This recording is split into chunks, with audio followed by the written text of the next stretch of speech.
सबसे पहले जितने भी नवनिर्वाचित सदस्य हैं उन सबको शुभकामनाएं हैं। और आज शपथ ग्रहण समारोह था जिसमें कि सभी विधायक जो चुन करके गए हैं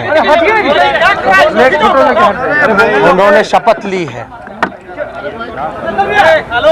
और आप सब लोगों को पता है कि जनता ने जनादेश दिया और चुनाव आयोग ने नतीजे सुनाए थे। फिर भी सब लोगों को शुभकामनाएं हैं। जनता ने बदलाव के लिए अपना मत दिया था, चुनाव किया था। भ्रष्टाचार को लेकर के चाहे ब्लॉक थानों में हो या मंत्रालय में हो या नीतीश कुमार जी के 60 बड़े घोटाले हो, बेरोजगारी के मुद्दे पर, महंगाई के मुद्दे पर लोगों ने वोट किया। आपने देखा होगा कि हम पहले से ही कई बार हम कहते रहे हैं कि नीतीश कुमार जी जो हैं वो भीष्म पितामह है भ्रष्टाचार के, और उन्होंने चोर दरवाजे से फिर एक बार सरकार बनाने का जो काम किया वो भी जानते हैं और देश की जनता भी जानती है कि कैसे उन्होंने सरकार बनाया। लेकिन सरकार में आने के बाद फिर भी उन्होंने वही काम किया जिसके लिए नीतीश कुमार जी माने जाते हैं।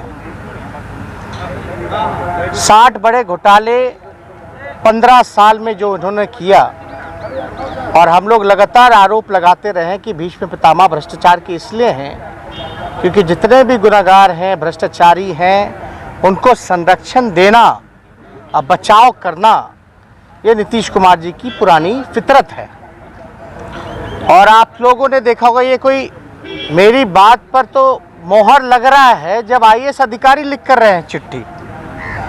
कई अधिकारियों ने, आईएएस अधिकारियों ने जो जांच करता है उन्होंने तो खुले तौर पे चिट्ठी में लिखा है कि नीतीश कुमार जी चाहे कितने भी बड़े अपराध या घोटाले हुए हों, उनको नीतीश कुमार जी ने संरक्षण दिया है। ये सिर्फ मैं ही नहीं कह रहा बल्कि आईएएस अधिकारी भी अब कहने लगे हैं। सरकार बनते ही उन्होंने शिक्षा मंत्री जो बनाया, जो चर्चित भ्रष्टाचार नियुक्ति घोटाला में जो शामिल रहे हैं, उनको उन्होंने शिक्षा मंत्रालय जैसी अहम जिम्मेदारी देने का काम किया। जिस दिन ऑफिस ज्वाइनिंग होती है उस दिन उनका रिजिग्नेशन आता है और फिर एक नए शिक्षा मंत्री को जिम्मेदारी दी जाती है, एक नए व्यक्ति को जिम्मेदारी दी जाती है जिसके कार्यकाल में खुद भी घोटाले हो रखे हों और जिनकी पत्नी के ऊपर सीबीआई जांच चल रहा है जो कि सुप्रीम कोर्ट में मैटर है। हम तो चाहेंगे कि बिहार बदहाल इसलिए है क्योंकि नीतीश कुमार जी लगातार जो लोग खजाने लूटने वाले लोग हैं उनको इन्होंने बढ़ावा दिया और संरक्षण किया। जांच के नाम पे जीरो। अब जो नए शिक्षा मंत्री हैं जिनको जिम्मेदारी मिली, हम तो चाहेंगे कि बिहार के माननीय मुख्यमंत्री नीतीश कुमार जी को आकर के स्पष्टीकरण देना चाहिए। हर बात पे मुख्यमंत्री का जवाबदेही होना चाहिए। चाहे जो भी घटना, ये फैसले लिए गए, ये मुख्यमंत्री का फैसला था। मंत्रिमंडल का गठन करना, मेवालाल को मंत्री बनाना, यह मुख्यमंत्री का फैसला था। तो मुख्यमंत्री के मुंह में दही क्यों जमा रहता है, यह बिहार की जनता जानना चाहती है। 60 घोटाले होने के बाद भी इनको पूरी तरीके से मुख्यमंत्री आए और नए जो शिक्षा मंत्री बने हैं उनके परिवार के ऊपर क्या गंभीर आरोप है, इसके लिए भी उनको स्पष्टीकरण देना चाहिए। आप लोग तो सब लोग जानते हैं, हम लोगों पे सवाल उठाते थे, अंतरात्मा जागती थी, नैतिकता की बात होती थी, गवर्नर हाउस पहुंच जाया करते थे।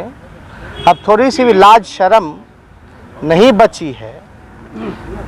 जनता ने अपना जनादेश दिया, चोरी से आए तो भी तीसरे नंबर की पार्टी रह गए हैं। और अद्भुत है, देश में ऐसा कोई पार्टी होगा जो तीसरे नंबर पे जिसका मुख्यमंत्री हो। यानी ये जनादेश साफ तौर पे जो लोग कहा करते थे कि हमारे बलबूते आए हैं विधानसभा, हम नहीं रहते तो जीतते नहीं, तो अब इसका जवाब जनता ने दे दिया है। तो हम लोग कितना भी कुछ भी षड्यंत्र रचा गया हो, लेकिन राष्ट्रीय जनता दल सबसे बड़ी पार्टी उभर कर के आई, सिंगल लार्जेस्ट पार्टी, और लगभग 23.5% से भी ज़्यादा वोटें, जहां बीजेपी को 19% वोटें आई, वहां राष्ट्रीय जनता दल को 23.5% वोटें आई। कितना भी जोर जबरदस्ती किया गया हो, षड्यंत्र रचा हो, फिर भी हम लोग जो हैं 75 सीटों पर जीतने का काम किए हैं। तो हम लोग तो चाहेंगे कि दर्जनों ऐसे मंत्री हैं जिनके ऊपर भ्रष्टाचार और कई संगीन आरोप लगे हैं। आपने देखा होगा कई ऐसे लोग जो बालिका गृह में लिप्त पड़े थे, उनको भी उस वक़्त जो है संरक्षण दिया गया।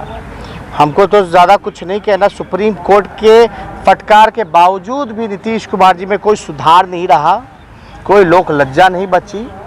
तो अब जनता जो है वो देख रही है, अब जनता जवाब देगी। कुमार कार्रवाई करते हैं, लेकिन आपके ऊपर भी ऐसे ही मामले दर्ज हैं इन्हीं धाराओं में, तो क्या आप जो बतौर नेता प्रतिपक्ष है उसे वो पदभार ग्रहण करेंगे? आप एक बात बताइए, हम मंत्री कब थे, उप मुख्यमंत्री कब थे?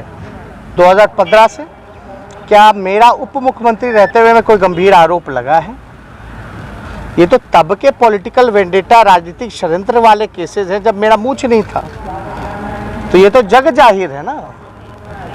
और हमने तो कई बार कहा है, और पिछले ही विधानसभा में पिछले सेशन का जो रहा, हम पहला व्यक्ति हैं जो कहता रहा कि भाई जल्दी चार्जशीट करो, जल्दी चार्जशीट करो। तो हम तो लगातार कहते रहे, और मामला को डाइल्यूट करना, जो ईमानदारी से जनता के सवाल को उठा रहा है, जो जनहित के मुद्दों को उठा रहा है, जो असल मुद्दे हैं, जो जनता के लिए लड़ाई लड़ रहा है, ये तो चाहते हैं ऐसे लोगों को बदनाम करना। और ये तो इनकी पॉलिसी रही है, पॉलिसी नहीं बल्कि वर्किंग स्टाइल रहा है कि भाई लोगों के मन में एक गलत परसेप्शन, एक धारणा पैदा की जाए। लेकिन आप बताइए ना, हमारे खिलाफ तो किसी IAS अधिकारी ने नहीं बोला। हम तो चैलेंज करते हैं मुख्यमंत्री को, भैया हम 18 महीने उप मुख्यमंत्री रहे, 3 डिपार्टमेंट रहा, एक आरोप सिद्ध कर दो। सुशील मोदी जी कहाँ रह गए, क्यों नहीं सिद्ध कर पाए? तो उनको बयानबाजी के लिए वो कुछ भी स्टेटमेंट दे दें, वो सब जानते हैं। तो लेकिन नीतीश कुमार की कोई जिम्मेदारी होगी कि नहीं होगी बिहार के मुख्यमंत्री की? उनकी जवाबदेही है कि नहीं है जनता के प्रति? जोर जबरदस्ती जैसे तैसे जो भी बने हों, अब लेकिन बन गए हैं तो जवाब तो देना उनका फर्ज बनता है। और ये तो अद्भुत है, आज हमारा शपथ है, शपथ से पहले इस्तीफा मांग रहे थे। देश में पहली ऐसी घटना है जहां विपक्ष से इस्तीफा मांगा जा रहा है। इससे ज्यादा हास्यास्पद और क्या हो सकता है? पहली विकेट आपने गिरा दी है इस सरकार की, और आगे कितनी विकेट गिराएंगे? इत्तेफाक रखते हैं। देखिए, हमने सरकार चोर दरवाजे से आई है, पुराना इतिहास भी चोर दरवाजे का है, इस बार भी चोर दरवाजे से आई है। जनता ने जो जनादेश दिया, इसमें महागठबंधन की जीत हुई है। फिर भी जो भी हमारी जिम्मेदारी है, रोजगार बेरोजगारी को लेकर हम लोगों ने चुनाव लड़ा था। हम NDA गवर्नमेंट को, बीजेपी के और नीतीश जी को चैलेंज करते हैं और चुनौती देते हैं कि अगर आपने एक महीने के अंदर अगर आपने 19 लाख रोजगार नहीं दिए, तो जो जनता ने हमें 1.5 करोड़ से भी ज़्यादा, लगभग 1,24,00,000 के आसपास, 1.5 करोड़ के आसपास जो मत मिला है, उनके साथ हम लोग सड़कों पर मिलेंगे। भले ही जनता का जो जनादेश है, जिसकी इन्होंने हाईजैक करने का काम किया, लेकिन ये हम लोगों को सड़क पर आने से नहीं रोक सकते। हमारी लड़ाई है, हमारी जिम्मेदारी है। चाहे हम पक्ष में रहते तो हमने तो समय सीमा बताई थी कि हम पहले कलम से पहले मंत्रिमंडल की बैठक में हम जो है 10 लाख सरकारी नौकरी देंगे। लेकिन बीजेपी के लोगों ने ना तो तारीख बताई, ना तो समय बताया। अब जनता इंतज़ार नहीं करेगी। बिहार बेरोजगारी का केंद्र बना है और 1 महीने के अंदर अगर 19 लाख रोजगार अगर इन लोगों ने नहीं दिए तो जनता के साथ जन आंदोलन हम सड़क पे उतरने का काम करेंगे।